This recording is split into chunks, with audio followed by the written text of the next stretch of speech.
Bonjour.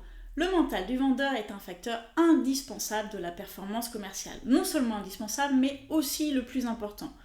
Je dis souvent que la méthode et les techniques représentent 30% de la réussite et le mental 70%.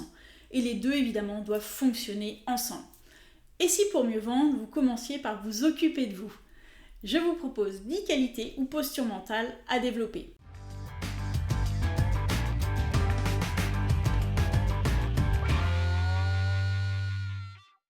Alors vous avez peut-être déjà quelques idées, mais vous allez voir la qualité numéro 8, elle va sûrement vous surprendre. Qualité numéro 1, l'authenticité. Les meilleurs vendeurs sont vrais, alignés avec leur personnalité profonde. Vous êtes plutôt d'un naturel doux et réservé, vous n'avez pas besoin de vous transformer en loup de Wall Street. Alors déjà ça sonnerait faux, et puis en plus en termes de consommation énergétique pour vous, ce serait pas terrible. Donc pour tenir dans le temps, c'est pas l'idéal. En revanche, appuyez-vous sur vos talents, par exemple l'écoute et l'analyse, ce qui ne vous empêche pas évidemment d'améliorer ce qui vous freine.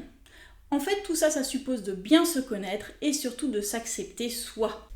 Qualité numéro 2, sans surprise, la motivation. Mais attention, le vendeur classique est souvent uniquement motivé par l'atteinte de son objectif, réussir la vente ou encore la reconnaissance de son manager ou de son client, c'est-à-dire une motivation externe, alors que tous les vendeurs d'exception partagent un point commun. Ils ont bien sûr un objectif, une direction à atteindre, mais ils ont aussi une source de plaisir interne et durable, un véritable moteur interne.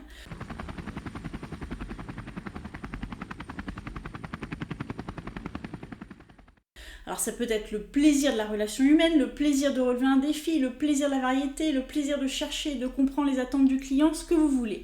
En tout cas, le plaisir de faire permet d'avoir une motivation durable, puissante et surtout résistante à l'échec. Vous aussi, identifiez votre motivation interne. Par exemple, les miennes, c'est comprendre le fonctionnement cognitif de mon client et sa situation, et j'adore ce qu'il ne dit pas. Qualité numéro 3, l'engagement. Les top vendeurs ont le sens de l'engagement envers le client, ça peut être envers leur entreprise, leur manager ou tout simplement leur fonction. Le respect est souvent une valeur très forte chez eux. Qualité numéro 4, l'optimisme. Alors j'ai déjà fait une vidéo sur l'optimisme que vous pouvez aller voir. Vous pensez peut-être que l'optimisme, c'est être naïf ou vivre dans un monde de bisounours. Alors selon une étude de Steve Martin, spécialiste des comportements commerciaux, 90% des meilleurs vendeurs sont d'une nature optimiste. Résultat, la vente est vécue comme une aventure, ils sont persévérants, ils font des relances. En clair, ils croient en leur réussite. En cas d'échec, ils ont une tendance spontanée à voir la situation comme provisoire, la contextualiser, la nuancer, se projeter dans le futur. Bref, ils rebondissent plus facilement. L'impact de l'optimisme sur les ventes a été mesuré par Martin Seligman, chercheur en psychologie. Un vendeur optimiste a ainsi une performance supérieure de 37% par rapport à la moyenne.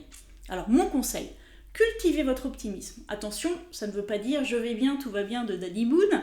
C'est plutôt une posture mentale à développer pour chercher et voir les opportunités et les portes de sortie là où les autres ne voient rien. Qualité numéro 5, la curiosité.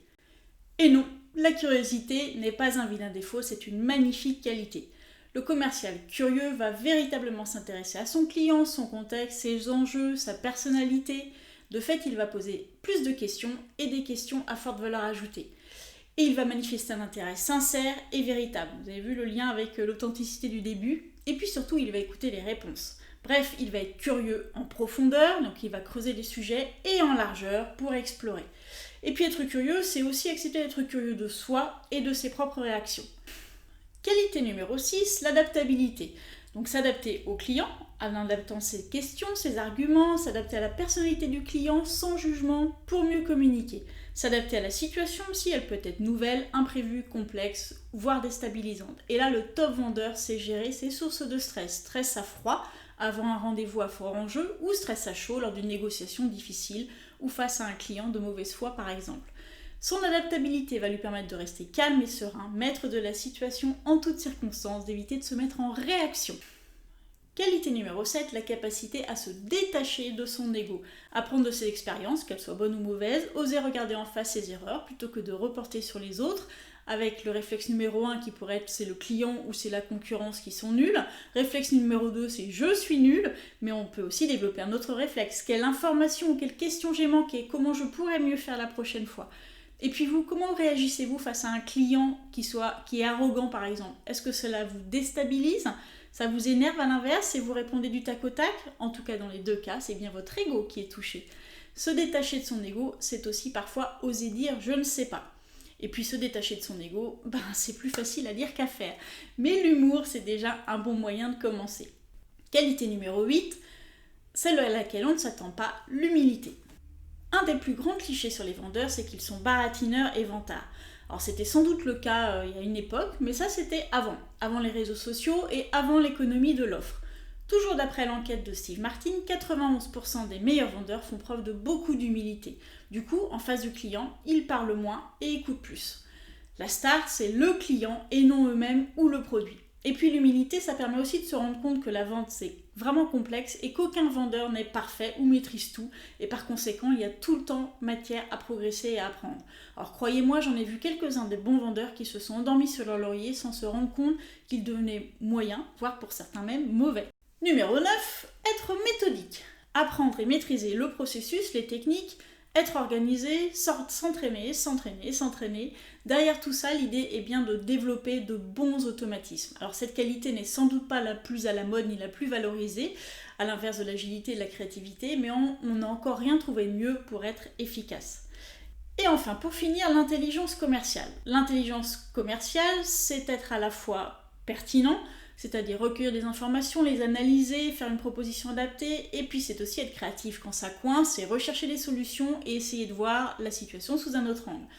Là encore, je pense qu'on est assez loin du cliché du vendeur. En conclusion, soyons clairs, personne n'a toutes ces qualités, mais la bonne nouvelle c'est que vous en avez sûrement 2 ou 3. Alors mon conseil, en France on a cette fâcheuse tendance à vouloir tout de suite travailler ses faiblesses ou ses axes de progrès, si je veux parler comme la formatrice que je suis.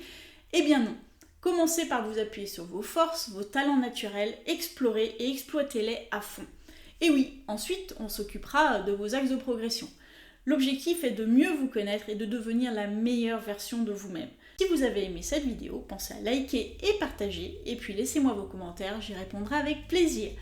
Et puis bien sûr, je vous invite à vous abonner pour découvrir mes prochaines vidéos. En attendant, je vous dis à bientôt sur la chaîne de Capirus pour une vision humaine et positive de la vente.